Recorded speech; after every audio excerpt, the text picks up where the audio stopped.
Sabe essa história de jejum intermitente que está em todo lugar? Pois é, hoje a gente vai fundo nesse assunto, mas esquecendo um pouco a moda, a gente vai tentar entender quando ele é uma estratégia poderosa para a nossa saúde e longevidade e quando pode virar uma bela de uma armadilha.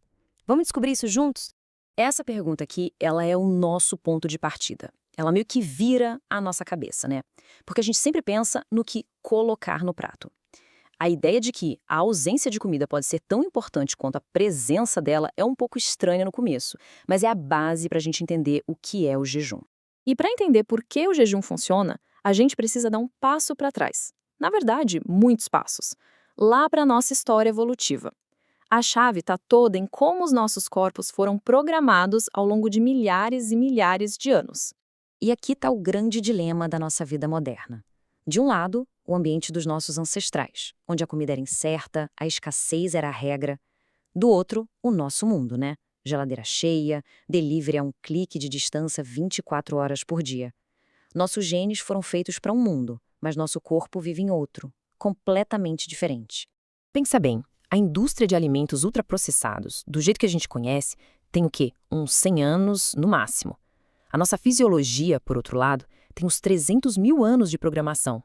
Simplesmente não deu tempo de atualizar o nosso software para lidar com essa avalanche de calorias e de ingredientes que o nosso corpo nem reconhece direito. Ok, então, se o nosso corpo foi programado para aguentar uns períodos sem comer, o que de fato acontece lá dentro, no nível das células, quando a gente pratica o jejum? Vamos agora para a ciência por trás de tudo isso. Primeiro de tudo, vamos deixar bem claro o que é jejum. É simplesmente um intervalo de tempo sem consumir calorias. Não é para ser sinônimo de passar fome o dia inteiro ou de sofrimento. A ideia básica é dar um descanso para o sistema digestivo, seja com um protocolo mais leve ou um mais intenso. Um dos efeitos mais fascinantes do jejum é essa capacidade de, resetar partes do nosso sistema de defesa. Para economizar energia, o corpo começa a reciclar as células imunes que já estão velhas e cansadas. Essa limpeza acaba ativando as células-tronco que saem de um estado de dormência e começam a se renovar, criando um sistema imune praticamente novo em folha. E os benefícios não param por aí, não. O jejum dá uma chacoalhada no metabolismo todo, ajuda a diminuir a inflamação crônica, melhora a forma como o corpo lida com a insulina e, claro, auxilia na perda de peso. De quebra, ainda aumenta os níveis do GH, o hormônio do crescimento, que é vital para a gente preservar a massa muscular e queimar gordura. Com tanto benefício assim, parece que o jejum é a solução para tudo, certo? Não tão rápido. Agora a gente chega na parte mais importante de todas: entender para quem o jejum funciona como uma baita estratégia e para quem ele pode se tornar uma verdadeira armadilha. O jejum pode ser perfeito para quem tem resistência à insulina, vive beliscando o dia inteiro e tolera bem ficar um tempo sem comer. Por outro lado, se a pessoa começa a sentir muita fraqueza, o sono piora ou percebe que está difícil bater a meta de proteína do dia, opa, isso são sinais de alerta.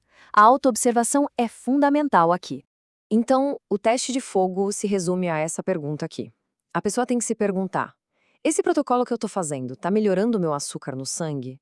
Minha saciedade? Meu peso? Meu sono? E, o mais importante de tudo, está preservando minha massa magra? Se a resposta para qualquer uma dessas coisas for não, o protocolo precisa de ajuste. A ideia é melhorar a fisiologia e não piorar. E essa frase aqui, ela resume uma verdade essencial. Usar o jejum para compensar a jacada do fim de semana, sabe? Esse é o raciocínio clássico de quem busca atalhos. E na saúde, assim como na vida, atalhos raramente levam a resultados que duram. Certo. Mas então, como é que se começa do jeito certo, de forma segura e inteligente? Vamos ver algumas estratégias práticas, porque a maneira como se implementa o jejum faz toda a diferença. Para quem está começando, a abordagem gradual é sempre a melhor. Uma boa estratégia é começar com 12 ou 14 horas de jejum e ir alternando os dias, como está nesse exemplo. Isso ajuda o corpo a se adaptar sem levar um choque, o que torna o processo muito mais sustentável e bem menos intimidador.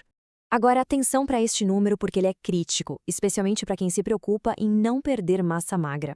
A ingestão de proteína. A recomendação é consumir algo entre 1,8 a 2 gramas de proteína por quilo de peso corporal por dia.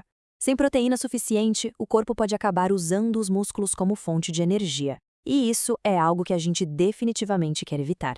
Estamos chegando ao final e agora é hora de reforçar a mensagem mais importante. O jejum, por mais poderoso que seja, é apenas uma ferramenta. Ele não é a solução completa. A essência de um jejum inteligente é exatamente esta. O objetivo não é bater recordes de tempo, é encontrar um ritmo que se encaixe na sua vida, que melhore seus marcadores de saúde e, principalmente, que faça você se sentir bem. O que se come na janela de alimentação é o que realmente importa no fim do dia. Uma dieta baseada em comida de verdade, rica em plantas, gorduras saudáveis e com menos carboidratos refinados, essa é a forma mais sensata de se alimentar, porque ela conversa com a nossa genética ancestral. E para fechar, fica esta reflexão. Talvez o foco da discussão sobre jejum esteja um pouco equivocado. A verdadeira questão não deveria ser por quanto tempo jejuar, mas sim como eu posso me nutrir com mais inteligência.